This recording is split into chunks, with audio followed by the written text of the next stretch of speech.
2:10. Отново сте с летования блок на Дарик и отново много интересен гост имам в студиото. Гости в множествено число. Сега не знам доколко ви вълнува икономиката, най-вероятно много, но ви е малко тъмна, като на мен. Не е съвсем ясно какво точно се случва, какво движи икономическия свят. Мога да ви просветля с поредицата книги "Сага за тъмните печалби". Книга първа "Оркономика", книга втора "Личисин". Вече знам повече за тъмните печалби покрай тези имена. Разбира се, от издателство Artline. Христо Коцев е вездесъж в това отношение, голям повелител на икономическия свят. Той е в студиото, но се крие малко. За сметка на това, авторът на тази знаменита поредица, Джей Закари Пайк, ми е на гости, той е в България. И на Димитрова има пръст както в това той да е тук, така в помощта с превода на тези дълги мои изречения. Welcome to all of you. Thank you. Така. Мисля си, I think that the most stupid way to begin an interview is to admit that you haven't read the books from the author. So I won't admit. Няма да призная, че не съм чел книгите, but the second most stupid way е, what is J stand for? It stands for John. John. Yeah. Добре, питах го за какво е първата му буква, защото да не излиза, че си признавам, че не знам за какво са книгите. И напомагай ми, доколко има интерес в икономиката и доколко има интерес в тъмните светове. What sort of interest do you have in economics and what sort of interest do you have in the dark, the dark worlds? Oh, okay. So, in terms of economics, I didn't study it in school or anything like that, but in the 2008 financial crisis, I lost my job, and I started listening to podcasts and news about why, and then I started reading books about it, and I found it fascinating. I thought it was really interesting that there's this way to explain how much of the world works, so that was great. And then in terms of the dark, that's more fantasy, which I've been doing since I was a little kid. I'm into Lord of the Rings and all of that fun stuff. Така. Разбирам, че и от двете разбира, като от малък в тъмните светове, защото си е измислил и Властелина на пръстените и подобни места. От друга страна, интересът в икономиката е дошъл, когато е загубил работата си покрай финансовата криза. 2008 ли беше тая криза? Така че ще му се е наложило. Молим го да разкаже малко повече за Зем. Това е свят, който е като нашия, но имал по-малко гласни. Как така има по-малко гласни? Питам аз веднага. Can you tell us a bit more about the world of the books, which is like a world like our own, but with less letters in it? Less vowels and more magic. Yeah, so on Earth, everything is built around the industry of killing monsters. If you've ever played a video game or Dungeons and Dragons or a game like that, you know you go out, you kill monsters and there's just money lying around that you can take. And so on Earth, that was the way it worked, and investment banks decided they want in on that action, and they started investing in professional heroes and outfitting them, and now about 40% of Earth's economy is based on killing and looting monsters. Значи, понеже в видеоигрите печелиш пари като убиваш чудовища, което е икономически принцип. Та в този Зем свят банките са усетили как да инвестират в герои, в убийци на чудовища, и голяма част от приходите идват оттам. Има ли, да питаме тогава, по-скъпи чудовища и такива, които такива ефтини, девалвират? Никакви пари няма. Are there difference between the money that you can get from different monsters?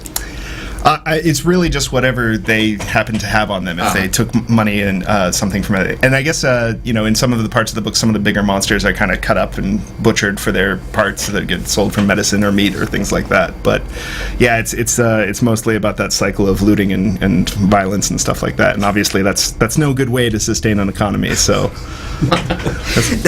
Значи цялата история е, че ти, какво ти дойде на това, не можеш много да избираш какви чудовища да трепеш. Освен това, частите на чудовищата също могат да се използват за нещо, да се утилизират, знам я тая дума тук покрай работата ми, и да се продават за лекарства или за какво ли още не. Това не е кой знае колко устойчив начин за водене на икономика, но все пак защо? Там може да си купиш акции при тия банки. Ти не е нужно да си герой, може да си купуваш акции. В грабителски фондове. Аха. So they're filling me in more details how to become a rich man in this Zen world. Не си необходимо да си в тия групите и наречените герои, в които отиват да избиват чудовищата. Може просто аз и ти да инвестираме в някоя банка, която плаща на тия чудовища, и когато те са достатъчно успешни тези групи, ние печелиме също. Аха, разбирам. Абсолютна икономика. Много добър вариант. Кажи ми, какъв е твоят начин на писане? Кога обичаш да пишеш? Трябва ли да е тъмно навън, да си сам? Или ти хрумват идеите по всяко време на деня? What's your creative process? Do you have special conditions that you write in? Like, do you write in the mornings, in the evening, or you can be creative any time of the day? I need it to be early in the morning before I use up all my brain juice on other things. So I get up early, I drink some coffee, I play music, and then I outline things. So I tend to work on them over and over and over again. So the final product is like the 15th draft or something like that. Значи рано сутрин, пиле с малко музика, кафе и се започва оттам работа по процеса, която по 15, какво се казва, чернови драфта, и докато се стигне накрая нещо. Но so your whole day is filled with working. So 15 drafts is okay. So not just the morning. Не само сутринта, ми целият ден отива май. Right. I work another job. I work in technology, and then I write in the morning before I go to work. Преди работа пише. Как работенето в технологиите се свързва с този свят? Може ли, много труден ли е този въпрос за превеждане, може ли да очакваме да ни разкажеш и за технологията в света Зем? What is the connection between your day job and your world, the world of art that you're writing about? And can we expect some influences from the technology that you're working on in your day job to get into the books? I do a very good job of keeping them separate now, but I used to work for a technology at a financing company, and they got bought by a bank. And so I found myself writing these books that are a little critical of banks while I was working on at a Wall Street bank. So there was some inspiration there.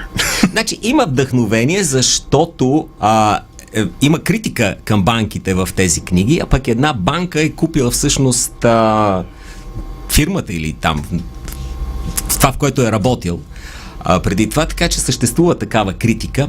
Доколко е метафора този свят и доколко съществува самостоятелно? What part of the world of art is a metaphor, and what part of it is like real deals? Just existing for itself. I'll do anything for a joke, so a lot of it is in pursuit of good humor. I think there's a lot of metaphors in terms of the way our economy can be unfair to people from unfortunate circumstances or people of other classes or social status.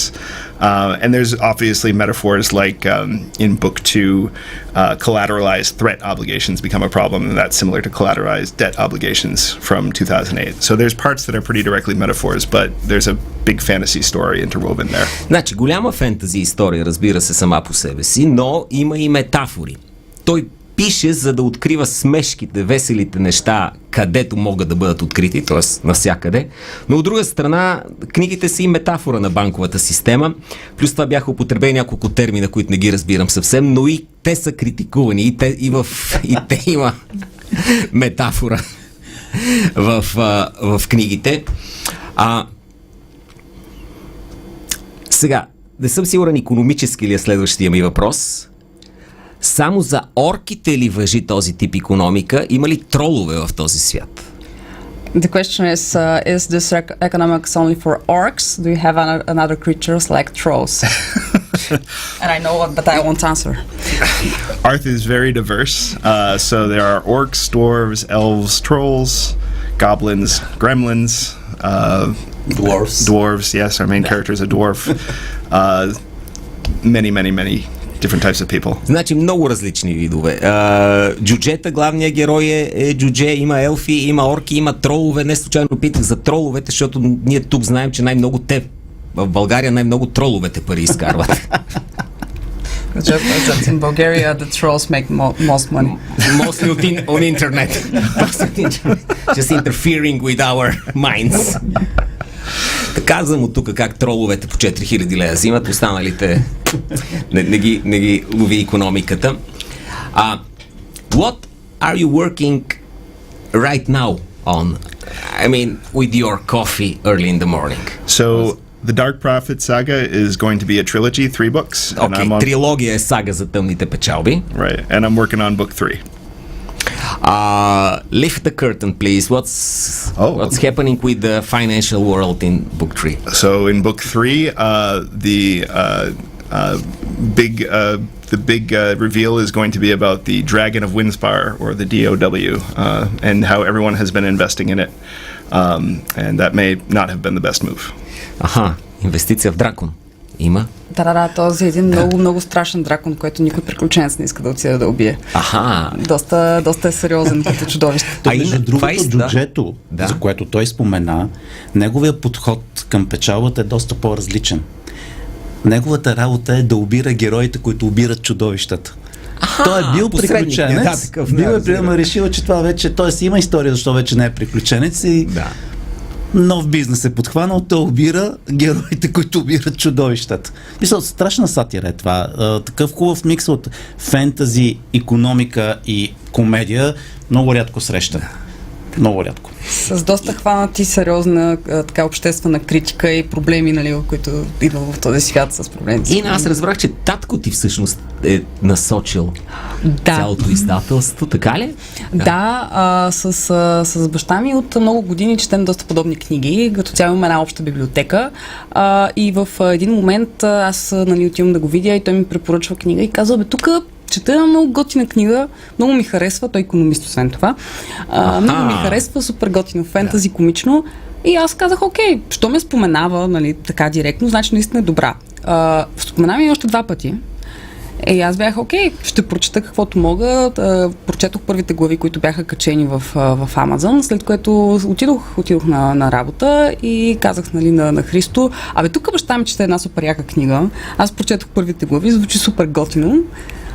И той беше добре, дай да намерим кой издава книгата и да направим нещо по въпроса. Магиосника се задейства. Страшен магиосник. Истински Гандал. Tell me, please, this is your first stay in Bulgaria? Първото ли му идване в България? Is this your first trip to Bulgaria? Okay. Yes, it is. How do you find our mystery world Sofia is a beautiful city, and I've really been enjoying walking around it today and seeing some of the wonderful architecture. The people are very nice, so I'd love to come back and see more of the country. От ваше име, уважаеми слушатели, прося комплименти за България и особено за София. Много му харесва София, има много красиви забележителности, които ще има възможност да разгледа. Please do include some of our world in your books. Just a tiny, I don't know. Предлагам му просто, бутаме се и ние в книгите по някакъв начин.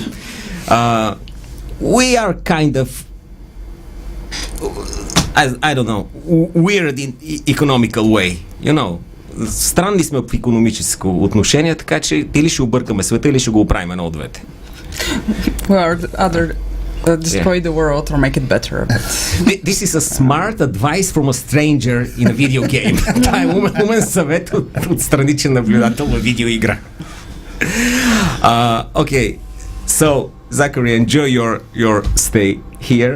Thank you very much for being in the studio, and I wish you luck. Or what do you need with working on the third book? No. Time? Time would be wonderful. Thank you very much. It was great to be here. I wish you time. Пожелах му време, понеже питах го искали късмет да му пожелая, но няма нужда от късмет, времето стига и така. Джей Закари Пайк, авторът на Сага за тъмните печалби, икономика, първа книга, Личи син, втора книга на българския пазар от Artline Studios. Христо Коцев не иска да му вика магиостик, но той ги движи тия тайни също, тайни магически издания. Ина Димитрова, откривател я наричаме. Благодаря ти, Ина. Благодаря ти за помощта в превода и още веднъж Джей Закари Пайк на гости в следобедния блок. Thank you very much, sir. Thank you.